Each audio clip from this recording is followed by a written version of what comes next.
የአማሮች ግድያ ማነጋገሩን ቀጥሏል። ከምክክር ኮሚሽኑ ሰሞንኛ ሁኔታ ያፈተለከ መረጃ አለ። ግብጽ በቀይ ባህር ጉዳይ ያቀረበችው አዲስ ሀሳብ መነጋገሪያ ሆኗል። ወደ ዝርዝሮቹ እናልፋለን። በኢትዮጵያ ሀገራዊ የምክክር ጉባኤ ከረር ያለ ውዝግብና የባለስልጣናት ድብቅ እርምጃዎች መፋፋማቸውን ተከትሎ ገዢው ብልጽግና ፓርቲ በአዲስ አበባ ጣፈንታ በሰንደቅ ዓላማ ቀለማትና በመንግስት አደረጃጀት ዙሪያ የያዘው ጠንካራና የማይበገር የተባለ አቋም አሁን ላይ የፖለቲካው መነጋገሪያ ሆኗል።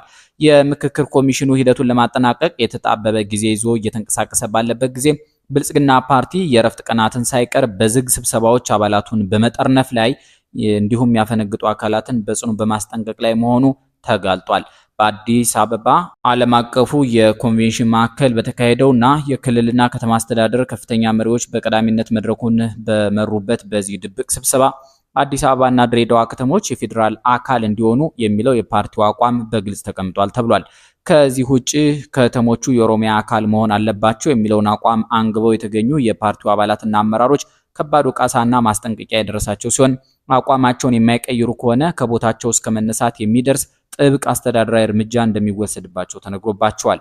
በተዋረድ ያሉ መዋቅሮችም ይህን ትዕዛዝ በአግባቡ ማስፈጸማቸው በጥብቅ ክትትል ላይ እንደሚገኝ ተረጋግጧል። በሌላ በኩል በአገር ግንባታ አጀንዳ ውስጥ ትልቅ ውዝግብ ፈጥሮ የቆየው የሰንደቅ ዓላማ ቀለማትና አርማ ጉዳይ ለድርድር የማይቀርብ ቀይ መስመር መሆኑ በስብሰባው ላይ በግልጽ ተመላክቷል። የኢትዮጵያ ሰንደቅ ዓላማ የመደብ ቀለማት እንዲቀየሩ ወይም ተጨማሪዎች እንዲገቡ የሚነሱ ሀሳቦችን ፓርቲው በፍጹም እንደማይቀበለውና በዚህ ጉዳይ ላይ ውይይት በሚደረግበት ወቅት አስፈላጊ ከሆነ የምክክር ሂደቱን አቋርጦ እስከ መውጣት የሚደርስ ጽኑ አቋም መያዝ እንዳለበት ጥብቅ አቅጣጫ ተሰጥቷል። በአንጻሩ በመንግስት አስተዳደር ስርዓት አደረጃጀት ዙሪያ ፓርቲው ፕሬዝዳንታዊ ስርዓትን ዋና ምርጫው አድርጎ መነሳቱ ታውቋል። በምክክሩ ሂደት ውስጥ የማንነትና አስተዳደር መዋቅር ጥያቄዎች እንዲነሱ ፓርቲው ድጋፍ መስጠቱ በውስጥ የሁለትዮሽ መከፋፈል የፈጠረ ሲሆን ከተለያዩ ማደሪያ ስፍራዎችና ከኮንቬንሽን ማዕከሉ ውጭ በሚደረጉ አነስተኛ ስብሰባዎችም የዕለታዊ ድንገተኛ አቅጣጫዎች ለተመካካሪዎች ይሰጣሉ ተብሏል። ተመካካሪዎች ማስታወሻ ደብተር ይዘው ቀድሞ በተዘጋጁ ጽሁፎችና የተቀናጀ አቋም በመንተራስ ሀሳብ እንደሚሰጡ እንዲሁም ከገዢው ፓርቲ በተጨማሪ ሌሎች የተደራጁ አካላት በማህበራዊ ሚዲያ ግሩፖች አማካኝነት የተናበበ ተሳትፎ እያደረጉ መሆኑ ተገልጿል። የኮሚሽኑ ዋና ኮሚሽነር ፕሮፌሰር መስፍን አርያም ያልተረጋገጡ መረጃዎች እየተሰራጩ መሆናቸውን በመግለጽ ላይ ናቸው። ወደ ቀጣዩ ዜና ተሻግረናል። ኢሰመጉ ከ2014 ዓ.ም ጀምሮ በምስራቅ አርሲ በኦርቶዶክስ ተዋሕዶ እምነት ተከታዮች ላይ ባነጣጠሩ ጥቃቶች 432 ንጹሃን ዜጎች መገደላቸውንና በሺዎች የሚቆጠሩ መፈናቀላቸውን አስታውቋል።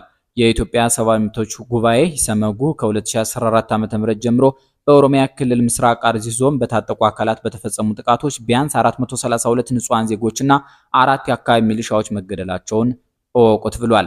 ድርጅቱ በዋናነት የኢትዮጵያ ኦርቶዶክስ ተዋሕዶ እምነት ተከታዮች ላይ ያነጣጠሩ ግድያዎች፣ ገንዘብ ለመቀበል የሚፈጸሙ እገታዎች፣ አስገዳጅ መፈናቀልና የንብረት ውድመት ድርጊቶች መፈጸማቸውን ሰንዷል። ኢሰመጉ በመርቲ ወረዳ 117፣ በሽርካ 116፣ በጀጁ 101፣ በሮቤ 47፣ በጉና 26፣ በሆንቆሎ ዋቤ 20፣ በሙኒሳ 19፣ በአሰኮ 5 ንጹሃን ዜጎችና 4 ሚሊሻዎች እንዲሁም በአርሲ ሲሬ ወረዳ 3 ሰዎች ተገድለዋል ብሏል። ጉባኤው ሚሊሻዎቹ የተገደሉት ንጹሃን ዜጎችን ለመጠበቅ ሲሞክሩ መሆኑን አስታውቋል። መግለጫው በተጨማሪም ገንዘብ ለመቀበል በተደራጀ መልኩ የተፈጸሙ የእገታ ድርጊቶችን አብራርቷል። ኢሰመጉ በሮቤ ወረዳ 156 ሰዎች መታገታቸውን ከነዚህም ውስጥ 141 የሚሆኑት በኋላ ላይ የተለቀቁ ሲሆን የ15ቱ ሁኔታ እስካሁን አለመታወቁን ገልጿል። በተመሳሳይ መልኩ በመርቲ ወረዳ ከታገቱ 29 ሰዎች መካከል 27ቱ የገንዘብ ክፍያ ከተፈጸመ በኋላ የተለቀቁ ቢሆንም ባልና ሚስቶች እስካሁን ያሉበት አይታወቅም ሲል ጠቁሟል። አሁንም ወደ ምክክር ኮሚሽኑ ምስጢሮች እንመለስ። በምክክሩ አንቀጽ 39 እስከ መገንጠል የሚለው እስከ መዋሃድ ተብሎ እንዲስተካከል ሐሳብ ቀርቧል። የህዝብ እንባ ጠባቂ ተቋም ቀርቶ ህብረ ብሔራዊ አንድነት ኮሚሽን የሚል ተቋም እንዲቋቋምም ተጠይቋል። በሀገራዊ ምክክር ጉባኤ በ10 እና በ50 ተመካካሪ ቡድን ሲወያዩ የቆዩ ተመካካሪዎች ያጠናከሩትን የአጀንዳ ሐሳብ 250 አባላት ባሉት የምክክር ቡድን ማቅረብ ሲጀምሩ በኢትዮጵያ ህገ መንግስት የብሔሮች ብሔረሰቦችና ህዝቦች መብት እስከ መገንጠል በሚለው አንቀጽ 39 ስር የተቀመጠው ሐረግ እስከ መዋሃድ ተብሎ እንዲስተካከል የሚል ሐሳብ ትናንት ሐምሌ 20 ቀን 2018 ዓ.ም ስለመቅረቡ መረጃዎች ወጥተዋል። ሐሳቡ የቀረበው 10 እና 50 አባላት ባላቸው ንዑሳን ቡድኖች ስር ሲወያዩ የቆዩ ተመካካሪዎች 250 አባላት ላሉት ስልታዊ ቡድን ያጠናከሩትን የአጀንዳ ሐሳብ ሲያቀርቡ ነው።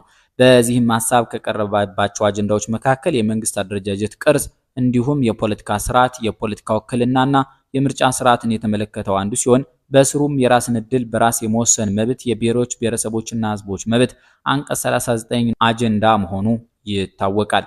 ይህ ንዑስ አጀንዳ ማለትም አንቀጽ 39 የራስን ዕድል በራስ የመወሰን መብት የሚሰጥ በመሆኑ ሙሉ ለሙሉ ሳይሻር እስከ መገንጠል የሚለው ሐረግ ብቻ ከድንጋጌው እንዲወጣና ባለበት እንዲቀጥል የሚጠይቁ ሐሳቦች ከ10ና ከ50ዎቹ ንዑስ ቡድኖች በአብዛኛው ቀርበዋል። ወደ ሌላ ዜና ተሻግረናል። ግብጽ የኢትዮጵያን የቀይ ባህር ጥያቄ ለማስተናገድ ድጋሚ አዲስ ያለችውን የውሳኔ ሐሳብ ማቅረቧ ተሰምቷል። ኢትዮጵያ የቀይ ባህር ተደራሽነት ከጎረቤት ሀገራት ጋር በድርድር እንድታገኝ ግብጽ ለመርዳት ፈቃደኛ ብትሆንም ኢትዮጵያ በህዳሴው ግድብ ላይ ያላትን አቋም ማለሳለስ አለባት ብላለች። ይህ 4 ነጥቦች ያሉት አዲስ እቅድ ለጠቅላይ ሚኒስትር አብይ አህመድ እና ለአሜሪካ ፕሬዝዳንት ዶናልድ ትራምፕ መላኩ ተገልጿል።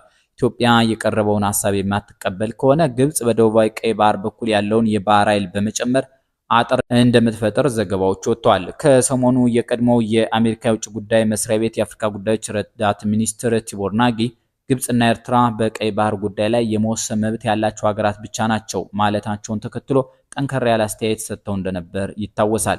ዲፕሎማቱ በግብጽና ኤርትራ ሙግት መሰረት በቀይ ባህር ላይ የመናገር መብት ያላቸው የባህር ዳርቻ ያላቸው ሀገራት ብቻ ከሆኑ በሎጂክ ደረጃ በአባይ ወንዝ አጠቃቀም ላይም የመወሰን መብት ሊኖራቸው የሚገባው ውሃውን የሚያመነጩና ወደ ወንዙ የሚያስገቡ ሀገራት ብቻ ናቸው ብለው ነበር።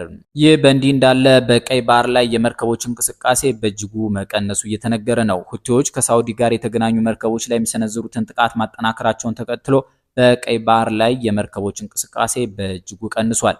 የየመኑ የሁቲ ንቅናቄ በሳውዲ አረቢያ የነዳጅ መሰረተ ልማቶች ላይ ጥቃቱን በአዲስ መልክ ማጠናከሩንና ከሳውዲ ጋር ግንኙነት ባላቸው መርከቦች ላይ የባህር ላይ እገዳ መጣሉ ይታወቃል። ይህም ክስተት በዓለም አቀፍ የኃይል አቅርቦትና በባህር ደህንነት ላይ አዲስ ስጋትን ፈጥሯል። ሮይተርስ የመርከብ ተከታታይ መረጃዎችን ጠቅሶ እንደዘገበው ትናንት ሐምሌ 20 ቀን በባበል መንደብ በኩል ማለፍ የቻሉት 11 የንግድ መርከቦች ብቻ እንደሆኑና ይህም በጥቂት ወራት ውስጥ ዝቅተኛው የዕለታዊ እንቅስቃሴ ቁጥር ሆኖ ተመዝግቧል። ከነዚህም ውስጥ 7ቱ የነዳጅ ጫኝ መርከቦች ሲሆኑ ከነዚህም መካከል 2ቱ ወደ ሳውዲ አረቢያ ያምብ ወደብ ነዳጅ ለመጫን የሚያመሩ ግዙፍ የክሩድ ነዳጅ ጫኞች ናቸው። ቀሪዎቹ 4 መርከቦች ደግሞ የሳውዲ የኤሚሬትስ እና የሩሲያ ነዳጅ ጭነው በዋነኝነት ወደ ቻይና እና ፓኪስታን በመጓዝ ላይ ነበሩ ናቸው። ለመሰናበቻ አንድ መረጃን ጨምር። የላሊበላ ከተማ አስተዳደር በከተማዋ በሚገኝ ምግብ ቤት ውስጥ ቱሪስትን ከመጠን በላይ ዋጋ በመጠየቅ አጭበርብሯል ያለውን ወጣት ማሰሩን ማሳወቁን ተከትሎ የውጭ ሀገር የጉዞ ቪዲዮ ሰሪው ዳውድ አኩንድዛዳ ዝርዝር ማብራሪያ ሰጥቷል። ዳውድ በሰጠው አስተያየት በትንሽ 20 ዩሮ ምክንያት ማንም ሰው እንዲታሰር እንደማይፈልግ ገልጾ ቪዲዮውን ያቀረበው የጉዞውን እውነተኛ ገጽታ ለማሳየት እንጂ ማንንም ለመቅጣት እንዳልሆነ አስታውቋል። ቱሪስቱ አክሎ እንዳመለከተው በላሊበላ ከተማ ከግለሰቦች ስህተት ይልቅ ትልቅ ድርጅታዊና የአሰራር ክፍተቶች ይስተዋላሉ። በተለይም ለውጭ ሀገር ጎብኚዎች የተጣለው የ$100 የመግቢያ ክፍያ ከተሰጠው አገልግሎት አንጻር እጅግ ከፍተኛ መሆኑን ጠቅሷል። ክፍያው ተመጣጣኝ የሚሆነው ሙያዊ አስጎብኚ፣ የደህንነት መጠበቂያዎች፣ የካርታና መረጃ ብሮሸሮች እንዲሁም ንጹህ የመጸዳጃ ቤቶች ሲሟሉ እንደሆነ ገልጾ እንደ ሳግራዳ ፋሚሊያ እና ሀጊያ ሶፊያ ያሉ የዓለም ታዋቂ ቅርሶች ከመግቢያ ክፍያዎች አንጻር የተሻለ አገልግሎት እንደሚሰጡ አነጻጽሯል። በተጨማሪም ፖሊስ ቱሪስቶችን ከወከባና ካላስፈላጊ የገንዘብ ጥያቄዎች ሊጠብቅ እንደሚገባ ያሰምረበት ዳውድ በርካታ ሰዎች እንግሊዝኛ ልለማመድ በሚል ሽፋን ቀርበው በመጨረሻ ገንዘብ የመጠየቅ ልማድ እንዳላቸው ጠቁሟል። የአሰራር የቱሪስቶችን መልካም ገጽታ የሚያበላሽ በመሆኑ የቱሪዝም ባለስልጣናት ለዘርፉ ሰራተኞች ተገቢውን ስልጠና ሊሰጡና ለጎብኚዎች ጥበቃ ሊያደርጉ እንደሚገባ አሳስቧል። በመጨረሻም የላሊበላ ውቅር አብያተ ክርስቲያናት በዓለም አቀፍ ደረጃ ከፍተኛ ዋጋ ያላቸው ድንቅ ቅርሶች መሆናቸውን የገለጸው ዳውድ ኢትዮጵያውያን በታሪካቸውና በባህላቸው ሊኮሩ እንደሚገባ ገልጾ አገሪቱ ከዚህ የታሪክ ሀብቷ ተገቢውን ጥቅም እንድታገኝ ዘመናዊ አሰራር፣ ባለሙያዊ የሆነ ስልጠናና የኢንቨስትመንት ማሻሻያ ያስፈልጋል ብሏል። የምንወዳችሁ ታዳሚዎቻችን ለዛሬ ሐምሌ 21 ቀን 2018 ዓ.ም የተዘጋጁት የዜና መጽሔት ዜናዎች የተደመጡት ነበሩ። ሰናይ ጊዜ